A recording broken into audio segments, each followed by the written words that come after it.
और बात करते हैं आज की बड़ी खबर की। हाथरस कांड में सबसे बड़ी खबर आ रही है। संदेह के घेरे में पीड़िता के घर रह रही एक महिला एसआईटी की रडार पर आई है। संदिग्ध महिला पीड़िता की भाभी बनकर वो महिला पीड़ित के घर में रह रही थी। जबलपुर की बताई जा रही है महिला पर साजिश रचने का आरोप है। घटना के 2 दिन बाद ही गांव में आ गई थी महिला की कॉल डिटेल समेत कई अहम सुराग मिले हैं। विदेशी फंडिंग के साथ नक्सली कनेक्शन की जांच भी अब की जा रही है। महिला की तलाश में इस वक्त पुलिस टीमें जुटी हुई हैं। तस्वीरें देखिए आप, यही वो महिला है जो कि घटना के 2 दिन बाद पीड़ित के घर आ गई थी।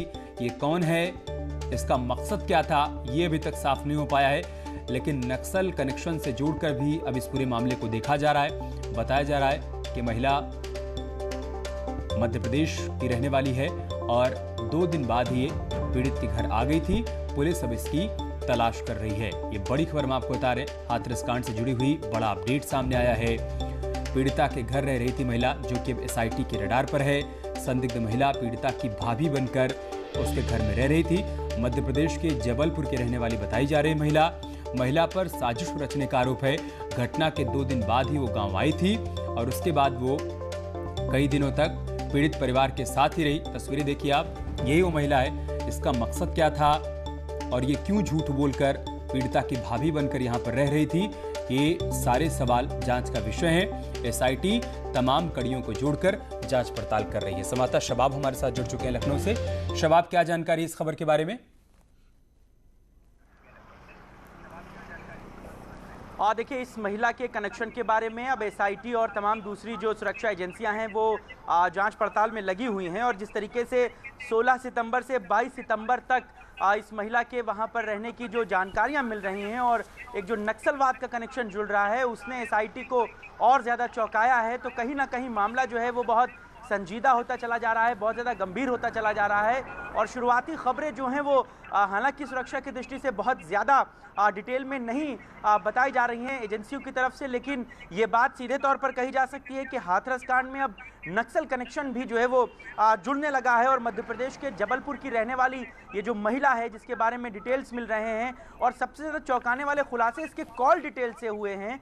जब इन तमाम चीज़ों को रडार पर लिया गया, जब इन तमाम चीज़ों की जांच पड़ताल की गई, तो ये जाना गया कि कहीं ना कहीं जो बातें हो रही थी फ़ोन पर वो जो है वो चौंकाने वाली थी, वो घबराने वाली थी। तो अब इस महिला के बारे में पूरी तरीके से तफ्तीश में जो है एसआईटी और सुरक्षा एजेंसियां जुट गई हैं। चूंकि महिला भी इस समय वहां से लापता है, वहां से गायब हो चुकी है, लिहाजा ये महिला कौन थी जो उस बिटिया की भाभी बनकर वहां पर रह रही थी, इस मामले में तमाम बिंदुओं पर जांच पड़ताल की जा रही है। घर वालों से पूछा जा रहा है कि क्या आप इसको जानती थी या किस कनेक्शन के जरिए वो यहाँ तक पहुंची थी।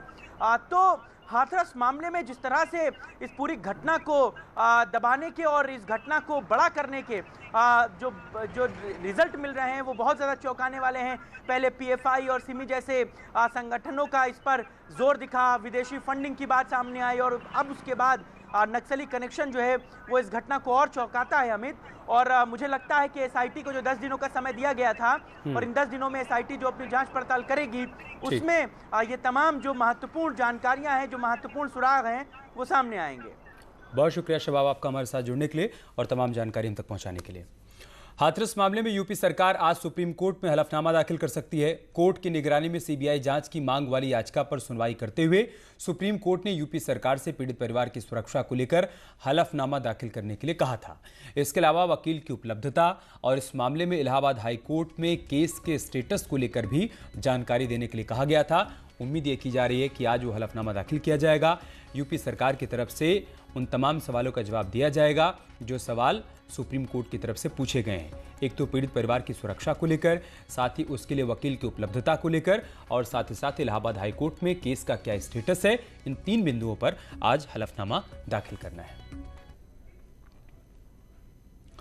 और एक बड़ी खबर कानपुर देहात से आ रही है जहां पर किशोरी से रेप की वारदात को अंजाम दिया गया है। बताया जा रहा है कि दलित लड़की गांव के दबंग ने इस वारदात को अंजाम दिया है। परिजनों ने न्याय की गुहार लगाई है। पुलिस ने केस दर्ज कर लिया है।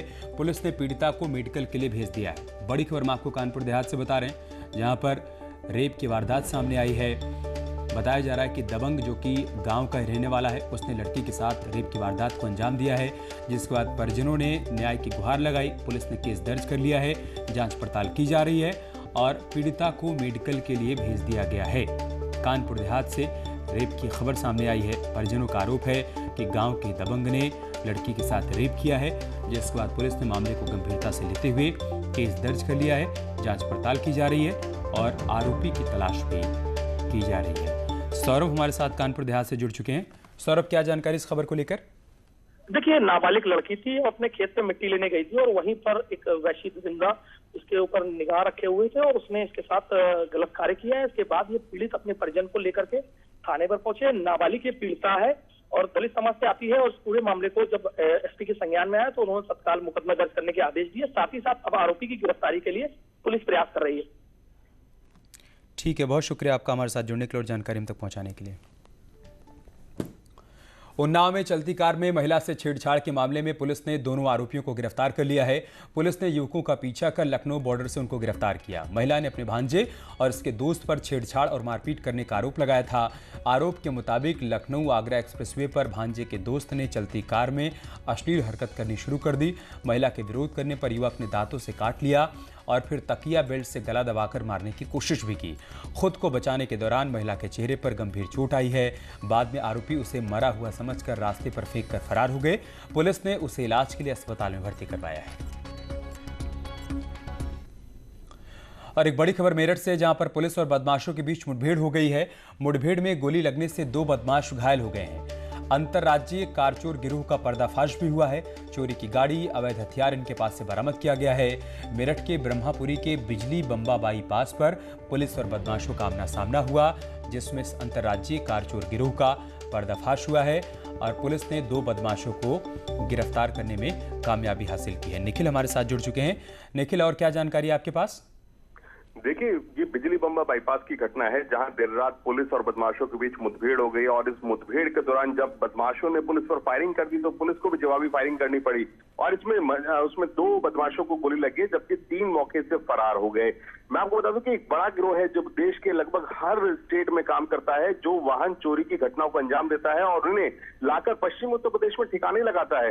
1200 से 1500 गाड़ियां अब तक इन्होंने ठिकाने लगाई हैं। चोरी के स्विफ्ट और जितने औजार हैं वो इनसे बरामद हुए हैं। इसके अलावा अवैध हथियार इनसे बरामद हुए हैं। यानी एक बड़ा गिरोह चल रहा था यहाँ पर और पश्चिम उत्तर प्रदेश में वाहन चोरी की वारदातों को अंजाम दे रहा था, जिसको चलते देर रात पुलिस ने घेराबंदी कर इन बदमाशों के साथ मुठभेड़ हुई और वहां पर 2 बदमाश गिरफ्तार कर लिए गए। फिलहाल अस्पताल में है और जल्द ही सलाखों के पीछे भेजा जाएगा। शुक्रिया निखिल आपका हमारे साथ जुड़ने के लिए और जानकारी हम तक पहुंचाने के लिए। इधर ग्रेटर नोएडा के थाना सूरजपुर इलाके में पुलिस और बदमाश के बीच मुठभेड़ हो गई। इसमें कविंद्र नामक बदमाश गोली लगने से घायल हो गया। उसे इलाज के लिए जिला अस्पताल में भर्ती करवाया गया। कविंद्र पर 15,000 रुपए का इनाम घोषित था। थाना सूरजपुर से ये टॉप 10 अपराधियों में शामिल था और साथ ही डीएम ने इसे भूमाफिया भी घोषित किया हुआ था। इसके पास से एक कार, एक अवैध तमंचा सहित कुछ जिंदा कारतूस भी बरामद किए गए हैं। घेराबंदी में जो है वो एक व्यक्ति जिसका नाम कविंद्र भाटी है, इसके द्वारा पुलिस पे फायरिंग की गई और पुलिस ने भी जो है वो जवाबी फायरिंग में इसके गोली लगी है। इसको तत्काल अस्पताल लेके जाया गया है और जो जानकारी अभी तक प्राइमा फेसी निकल के आई है, ये 15,000 का इनामिया है और भूमाफिया भी जो है वो जिला स्तर पर घोषित किया गया। साथ ही साथ सूरजपुर का टॉप 10 जो इनामिया है बदमाश में भी। और एक खबर कानपुर से, जहां पर लव जिहाद का एक और मामला सामने आया है। मुस्लिम युवक पर आरोप लगा है युवती को प्रेम जाल में फंसाकर उसने लव जिहाद को अंजाम दिया है। युवक पर युवती का धर्म परिवर्तन कराने का भी आरोप है। युवती का जबरन निकाह करवाया गया। युवती के परिजनों ने यह आरोप लगाया है। पुलिस ने गुमशुदगी का मामला दर्ज किया है। बड़ी खबर मैं आपको बता रहे हैं कानपुर से, जहां पर लव जिहाद का एक और मामला सामने आया है। मुस्लिम युवक पर युवती को प्रेम जाल में फंसाकर निकाह करने का आरोप है। युवक पर युवती का धर्म परिवर्तन कराने का भी आरोप है और जबरन ये निकाह किया गया।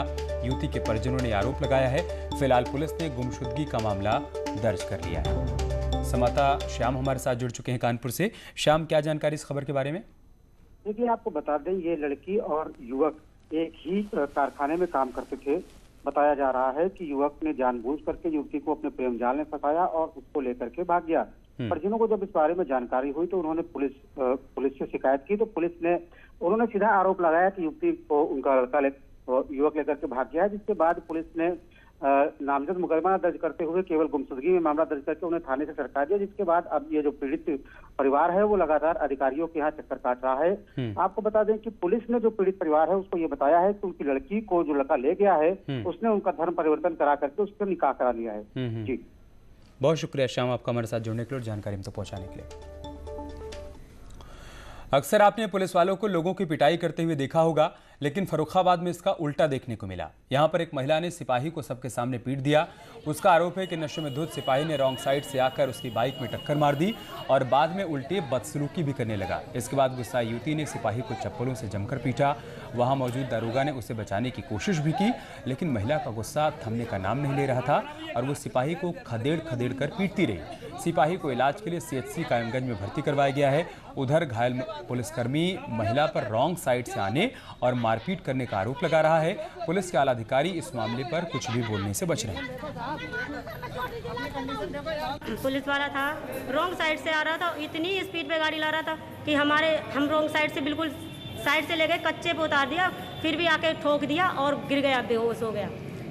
नशे में धुत, इतना नशे में धुत था कि पुलिस की वर्दी की पहनने के बाद भी इसे होश नहीं है कि हम क्या पहने और क्या कर रहे हैं। 2 लड़के थे, एक लड़की थी इनके पास। उसने ज़बरदस्ती जब गाड़ी ठुकी तो ज़बरदस्ती की कि मेरे भाई को तुमने मार दिया। तुमने डांटा, भाई भैया मेरी कोई गलती नहीं है, मेरे खून निकला। तो मैंने बोला और भैया मेरी कोई गलती नहीं है, बहन जी आपकी गलती नहीं है, मेरी गलती नहीं है। बहन जी कह रही अरे तूने क्यों मारा मेरे भाई को, तूने मार दिया। बहन जी मैं तुम्हारे सामने खड़ा हूँ, आप ऐसे मत बोलो मेरे से। बहन जी ने मुझे बहुत डांटा, मैं वहाँ से हट गया। मेरे साथ लड़की ने हाथापाई। बागपत में आपराधिक वारदात थमने का नाम नहीं ले रही हैं। यहां पर बड़ौत नगर के बिनौली रोड पर बाइक सवार बदमाशों ने मामूली कहासुनी के बाद सीमेंट व्यापारी को गोली मार दी। गोली मारने के बाद बाइक सवार बदमाश वहां से फरार हो गए। बदमाशों ने चेहरे पर मास्क लगाया हुआ था, इस वजह से उनकी पहचान नहीं हो पाई है। मौके पर पहुंची पुलिस और परिजनों ने आनन फानन में घायल व्यापारी को पहले नजदीकी अस्पताल में भर्ती करवाया, जहां पर उसकी गंभीर हालत को देखते हुए डॉक्टरों ने उसको हायर सेंटर के लिए रेफर कर दिया। उधर थाना खेकड़ा इलाके में एक दलित बुजुर्ग की पीट कर हत्या कर दी गई। हत्यारों ने वारदात को अंजाम देने के बाद शव को जंगल की झाड़ियों में फेंक दिया था। परिजनों की तहरीर पर पुलिस ने मुकदमा दर्ज कर लिया है और तफ्तीश की जा रही है। जानकारी पता किया गया कि प्रदीप आत्रे नाम के एक ट्रेडर हैं, जहां पर इनकी आत्रे ट्रेडिंग कंपनी है।